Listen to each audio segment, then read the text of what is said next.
ঈদুল ফিতরের দিন জাতীয় ঈদগাহ মাঠে ঈদের নামাজ শেষে রাষ্ট্রীয় অতিথি ভবন যমুনায় সর্বস্তরের সাধারণ মানুষের সঙ্গে শুভেচ্ছা বিনিময় করবেন প্রধানমন্ত্রী তারেক রহমান। তাই রাষ্ট্রীয় অতিথি ভবন যমুনায় চলছে শেষ মুহূর্তের প্রস্তুতি। বৃহস্পতিবার দুপুরে প্রস্তুতি পরিদর্শনে আসেন স্থানীয় সরকার প্রতিমন্ত্রী শাহে আলম, ঢাকা দক্ষিণ সিটি কর্পোরেশনের প্রশাসক আব্দুস সালাম ও প্রধানমন্ত্রীর অতিরিক্ত প্রেস সচিব আতিকুর রহমান রুমন। পরিদর্শন শেষে প্রধানমন্ত্রীর অতিরিক্ত প্রেস সচিব জানান, ঈদের দিন সশরীরে প্রায় 4,000 মানুষের সঙ্গে ঈদের শুভেচ্ছা বিনিময় করবেন সরকার প্রধান। প্রধানমন্ত্রী জনাব তারেক রহমান উনি জাতীয় ঈদগাহে নামাজ আদায় করবেন মহামান্য রাষ্ট্রপতির সঙ্গে। মহামান্য রাষ্ট্রপতি চলে যাওয়ার পরে উনি এখানে আসবেন।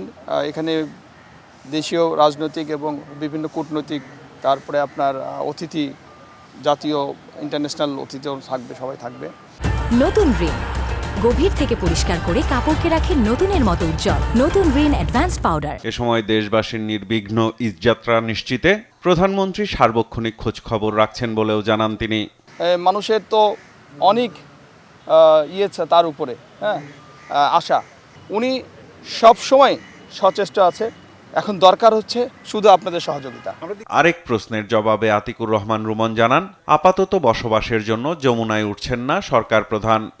এই বাসাটা কিন্তু আপনার মোটামুটি রেডি থাকলেও এখানে রাষ্ট্রীয় যে কাজকর্ম, তারপরে আপনার যে জাতীয় প্রোগ্রামগুলো, এগুলোর জন্য আসবেন। আমাদের মাননীয় প্রধানমন্ত্রী আসলে এত বড় পরিসর ওনার অতটা পছন্দ না। পরিকল্পিত দেশ গড়তে সরকার প্রধান প্রত্যেকটি বিষয়ে সার্বক্ষণিক খোঁজ খবর নিচ্ছেন বলেও জানান তিনি। ওনার যে পরিকল্পনা এবং ওনার যে সব সেক্টরের জন্য কাজ করে, এটার প্রমাণ আপনারা পাচ্ছেন। সাইফুল রিপন, দেশ টিভি, ঢাকা।